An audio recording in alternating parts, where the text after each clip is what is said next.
Labdien! Sveicam jums Latvijas diētikas centrā. Šodien pie mums ciemos ir Agnese. Jā, sveiki! Sveiki, Agnese! Agnese pie mums jau ir bijusi, un mēs ierakstījām dažus video. Ja jums ir interesi, jūs varat paskatīties te augšā, kādus panākumus Agnese guvis no grāmatas diētikas. Ja? Bet šodien mēs gribam tādu uzdot jautājumu. Agnese ne tikai ir izlasījusi grāmatu diētika, bet Agnese ir apmācīts speciālists, kā pielietot šo grāmatu un kā gūt panākumus un dot tos citiem cilvēkiem. Tu vari lūdzu to pastāstīt bišķiņ, kā tu atnāci pie tā, kāpēc tu apmācījies un ko tu redzi, ko tas dod?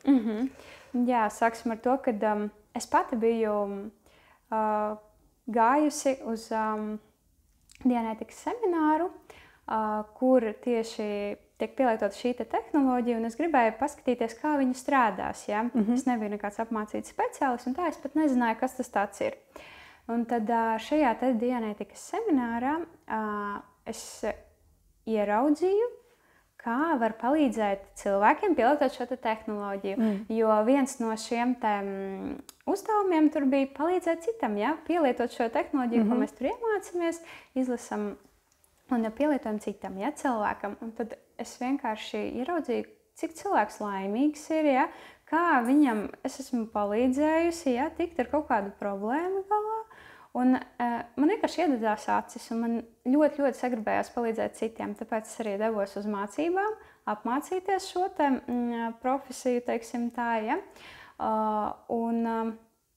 Man vienkārši ļoti, ļoti patīk palīdzēt citiem cilvēkiem un redzēt, kā viņi gūst panākumus. Un tad, kad tu dodies, ja, pielietot šo tehnoloģiju, dodies tā saucamajā sesijā, ja, tu vienkārši redzi, kā cilvēks mainās. Viņš atnāk vienā stāvoklī, noraizējies ar savām problēmām, ar bēdām, ja, viss kaut kādas situācijas var būt. Un cilvēks izejot tam visam cauri, ja, pielietot šo tehnoloģiju, viņš vienkārši atplauks. Viņš vairs neuztraucās par to, ja viņš kaut ko ir priekš sevis sapratis. Un tas ir priekš manis tāds pats svarīgākais, ja, ka cilvēks ir atbrīvojies no kaut kā, kas viņam ir traucējis dzīvē. Ja.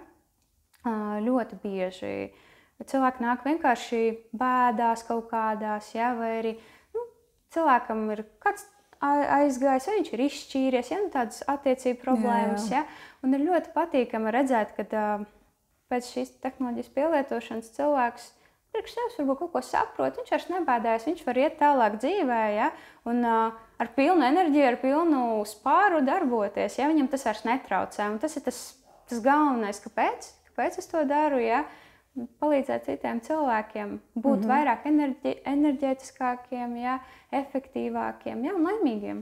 Wow.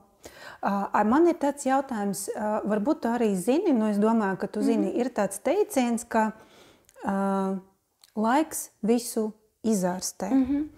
Tu vari kaut ko par to pateikt, jo es zinu, piemēram, ar savu piemēru, ja, kā man bija kaut kādi gadījumi, ar kuriem es gribu tikt galā, bet, diemžēl, ar laiku palika tikai sliktāk. Ja, un nekas nebija tāds reāls, teiksim, nekādas tādas metodas, kuras varēja atvieglot manu stāvokli. Tu vari pateikt, kā notiek diētika? Jā, teiksim tā, diētikā notiek tā, ka jo ilgāks laiks paliek, jo labāk nepaliks. Ja? Labāk paliks tad, kad cilvēks paskatīsies uz šo problēmu, ja? Nāks pielietos diētikas metodi un izies tam vienkārši cauri, ja, šai situācijai. Ja? Jo, ja mēs kaut ko ignorējam, ja mēs kaut ko neskatāmies, ja, tas nav risinājums problēmas. Ja? Problēmas risinājums ir tad, kad tu paskaties uz to, saproti kaut ko priekš sevis, un ļoti bieži vien tā problēma nav nemaz tik liela, kā tu esi iztēlojies visus šos gadus. Ja? Tā kā ļoti bieži cilvēkam pietiek ar vienu varbūt stundu, un viņš jau priekš sevis kaut ko saprats, ko viņš 10 gadus varbūt nebija sapratis vai negribēja uz to paskatīties. Wow. Tā kā tas būtiski, ir ļoti svarīgi. Ļoti būtiski, jā.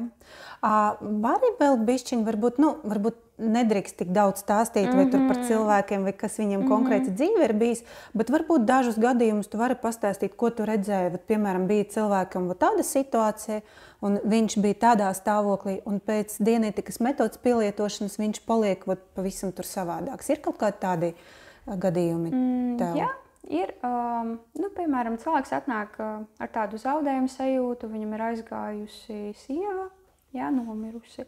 Un cilvēks, protams, ir bēdās, jā, viņš neredz neko labu vairs, jā, un pārdzīvo, un izejot cauri šīm situācijām, izejot pielietot šo dianētikas metodi, cilvēks pārstāja sevi mocīt par kaut kādām lietām, ja, kas ir saistītas ar šiem gadījumiem, un vienkārši tā kā palaiž to vaļā, ja. Tādi ir bijuši gadījumi, ja. Problēmas darbā, ja, kuras cilvēki pēc tam atrisina ļoti daudz dažādas ikdienišķas lietas, kas mūs tā kā notur dzīvē, ja, traucē mums gūt panākumus kaut kādus, ja, arī attiecības kaut kādas sliktas, ja, kurām cilvēks iziet cauri, viņš pēc tam pieņem kaut kādus lēmumus, mainīt savā dzīvē uz labāku, ja. Tas tā kā nav tā, ka tikai ar kaut kādām ļoti, ļoti tādām smagām problēmām, tā kā var nākt ar jebko. Protams. Ja? Vienkārši ir svarīgi apzināties kaut kādu savu dzīves situāciju, kur tu gribi atrisināt, ja, un iet uz to. Super, Agnes. Tā. Liels paldies. Ja jūs gribat atrisināt kaut kādas savas situācijas, kuras jums ir, jūs droši var nākt uz Latvijas Dianētikas centru, uzdot jautājumus, kā mēs varam jums palīdzēt, konkrēti speciālisti Latvijas Dianētikas centrā. Un, ja gadījumā jums būs vēlme iegūt jaunu profesiju, palīdzēt citiem cilvēkiem un kļūt kā Agnese par speciālistu, ja, jūs arī varat iziet šo apmācību Latvijas Dianētikas centrā, jo te arī var apmācīties un kļūt par tādu speciālisti, dianētikas speciālisti. Liels jums paldies, ka jūs skatījāties šodien šo video. Agnese, liels tev paldies, ka tu atnāci un izstāstīji mums savus tādus nopietnus panākumus. Bija prieks ar tevi parunāt. Jā, paldies tev, mīļš. Paldies. Jā. Tiekamies Latvijas Dianētikas centrā. Un vēl, ja jūs gribat paskatīties citas panākumu stāstus par dianētiku, lūdzu spiežiet augšā uz silkām un uz tikšanos. Visu labu! Visu labu! Paldies, super! Paldies, mīļš! Bija ļoti labi. Jā, arī patika.